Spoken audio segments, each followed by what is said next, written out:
ओम अप्सु अंतः अमृतम अप्सु भेषजम अपाम उत प्रशस्तये देवा भवत वाजिनः।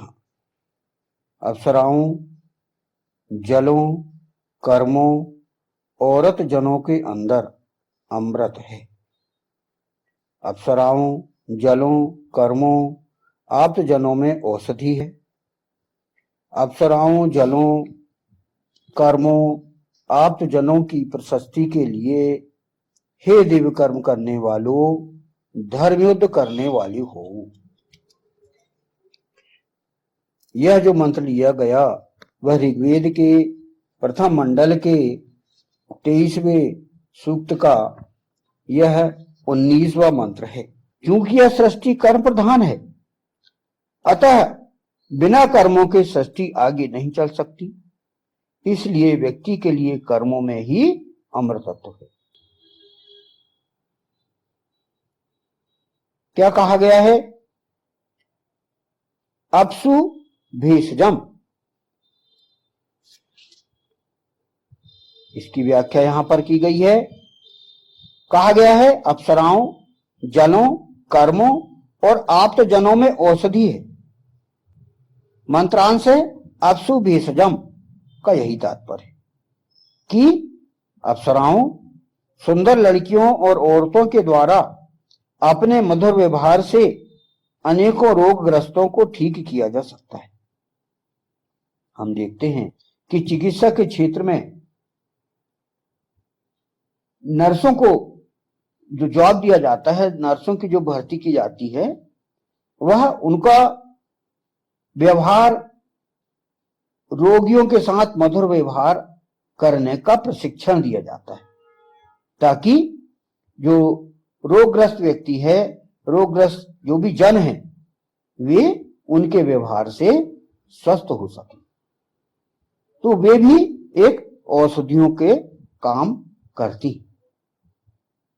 हम अस्पतालों में देखते हैं कि नर्सों की भर्ती महिलाओं या लड़कियों की ही की जाती है, ताकि वे अपने मधुर व्यवहार से रोगियों का इलाज कर सकें और उनके साथ उनका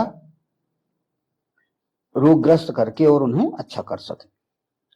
फिर है जल चिकित्सा। आज विकसित की जा चुकी है, जिसके माध्यम से अनेकों रोगों का इलाज किया जाता है। एक पूरी चिकित्सा पद्धति वर्तमान समय में उपयोग में लाई जा रही है। हम देखते हैं कि जल से कई प्रकार की औषधियों का निर्माण किया जाता है और इसीलिए कहा गया है कि जल में औषधि है।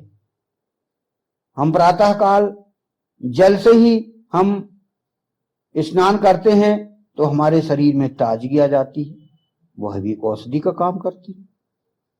हम हमारे जीवन में स्वयं अनुभव कर सकते हैं।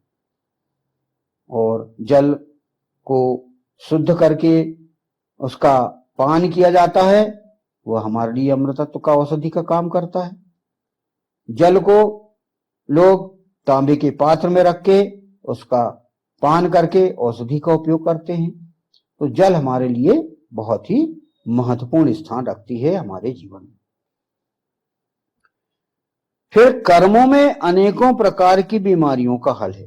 कर्म, हमारे कर्म, हम जो भी कार्य करें, कर्म करके हम बीमारियों का कैसे हल कर सकते हैं?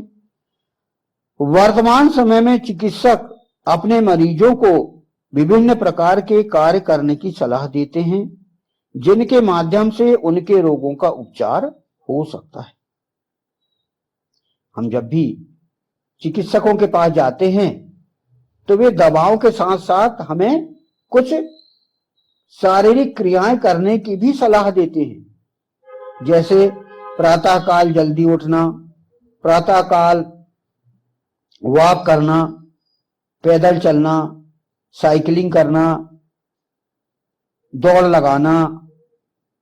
ये कर्म ही तो हैं जिससे कि हम औषधियों का नाम दे सकते हैं।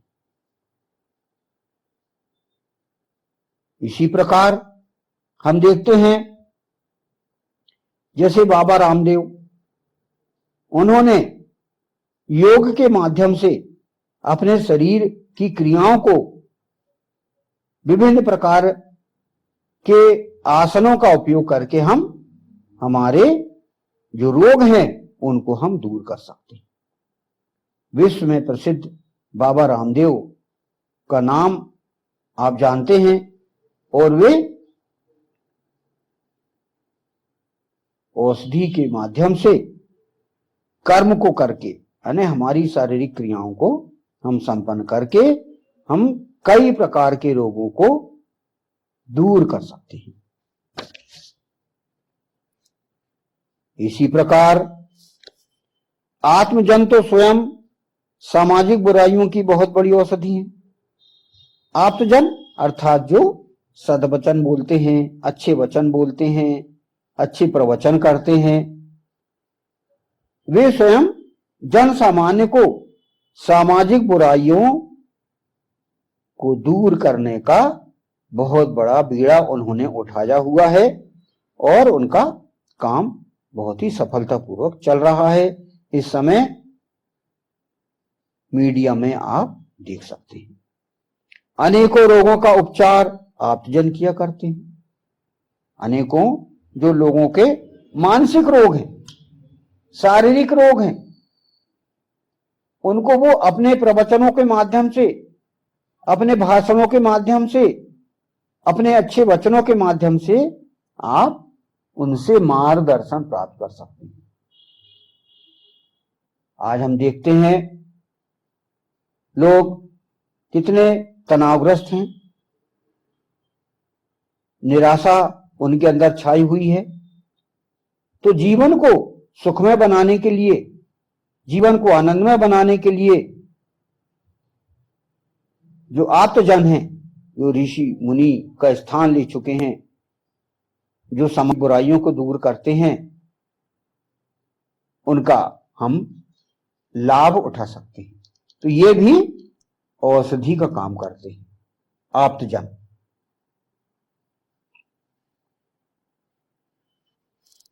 इस प्रकार इस मंत्र का अगला फुटनोट है जिससे कि हम व्याख्या पढ़ सकते हैं, सुन सकते हैं, समझ सकते हैं। आगे कहा गया है देवाः भवत्वाजिनः,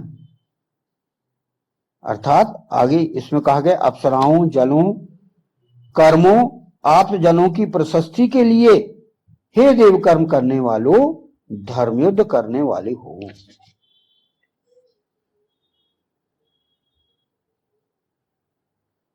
अपाम उत प्रशस्तये देवा भवत्वाजिनः,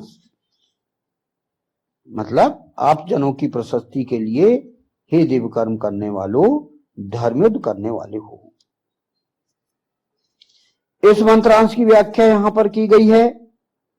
अप्सराओं या जलों या कर्मों या आप्तजनों की उपयोगिता को देखते हुए उनकी प्रशस्ति के लिए दिव्यकर्म करने वालों को दुष्टों और असामाजिक तत्वों से संघर्ष करना पड़ सकता है।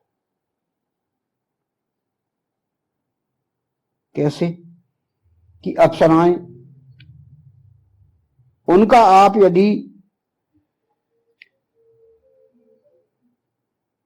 ध्यान रख रहे हैं, आप उनकी प्रशस्ति के लिए जो दिव्य कर्म करने वाले हैं वे उनको स्वीकार करें और उन स्वीकार करने के मध्य यदि कोई समस्याएं आ रही हैं तो आप उनसे संघर्ष भी कर सकते हैं। यह मंत्र इस प्रकार की स्थिति में दिव्यकर्म करने वालों को धर्मयुद्ध करने की सलाह देता है। यद्यपि वेद हिंसा को कदापि पसंद नहीं करता, किंतु सत्कर्म करने वाले साधुओं का परित्राण और दुष्कर्म करने वाले दुष्टों का विनाश अत्यंत महत्वपूर्ण है। आत्मरक्षा अत्यंत अनिवार्य है। तो आत्मरक्षा के लिए यदि हमें दुष्टों से संघर्ष करना हो तो यह कोई हिंसा नहीं है, इसे हिंसा नहीं कहा जा सकता। जलों के लिए, कर्मों के लिए, आप्तजनों के लिए इनका जो उपयोग हमारे समाज में है, तो उन समाज में स्थापित करने के लिए, उन्हें स्थापित करने के लिए यदि कोई समस्या आ रही है, दुष्ट सामने आ रहे हैं, तो अच्छे लोगों के परित्राण के लिए और दुष्कर्म करने वाले दुष्टों के विनाश के लिए हिंसा भी आवश्यक हो जाती है। आत्मरक्षा के लिए यदि हम हिंसा का प्रयोग करें तो वो हिंसा नहीं होगी। इसे धर्मयुद्ध कहा गया है। इसे वाज शब्द का उपयोग यहां पर किया गया है। वाजिनः भवत, यानी धर्मयुद्ध करने वाले हो कहा गया है। यह एक धर्मयुद्ध है। अपनी आत्मरक्षा के लिए यदि आप हिंसा करते हैं तो यह आपके लिए धर्मयुद्ध है।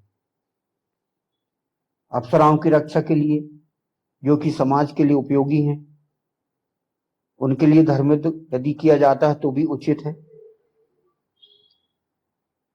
आप्तजनों की उपयोगिताओं के लिए, जो ऋषि मुनि या शोधकर्ता जो अच्छे वचन बोलते हैं, जो सामाजिक कार्यकर्ता हैं, जिससे कि समाज में अच्छे वचन पहुंचाए जाने का कार्य किया जाता है, जिससे कि लोग अपने मानसिक और शारीरिक रूप से वो स्वस्थ हो सकें, अपने जीवन को सुखमय बना सकें। उनकी रक्षा के लिए, आप्तजनों की रक्षा के लिए यदि संघर्ष किया जाए तो यह उचित कहा गया है वेद में। तो इस प्रकार इस 19वें मंत्र में हमें अमृतत्व किनसे प्राप्त होता है, औषधि का कार्य कौन करता है, और उनके प्रशस्ति के लिए यदि कोई रुकावट आती है तो हम उनसे धर्मयुद्ध भी कर सकते हैं, ये इस मंत्र में बताया गया है। इस मंत्र का भाष्य यहां पर संपन्न हुआ। पुनः हिंदी अनुवाद और मंत्र को पढ़ा जाए। अप्सराओं, जलों, कर्मों, औरत जनों के अंदर अमृत है। अप्सराओं, जलों, कर्मों, आप्तजनों में औषधि है। अप्सराओं, जलों, कर्मों, आप्तजनों की प्रशस्ति के लिए हे देव कर्म करने वालों, धर्मयुद्ध करने वाले हो। ओम अपसु अंतः अमृतम अपसु भेषजम अपाम उत प्रशस्तये देवा भवत वाजिनः। ओम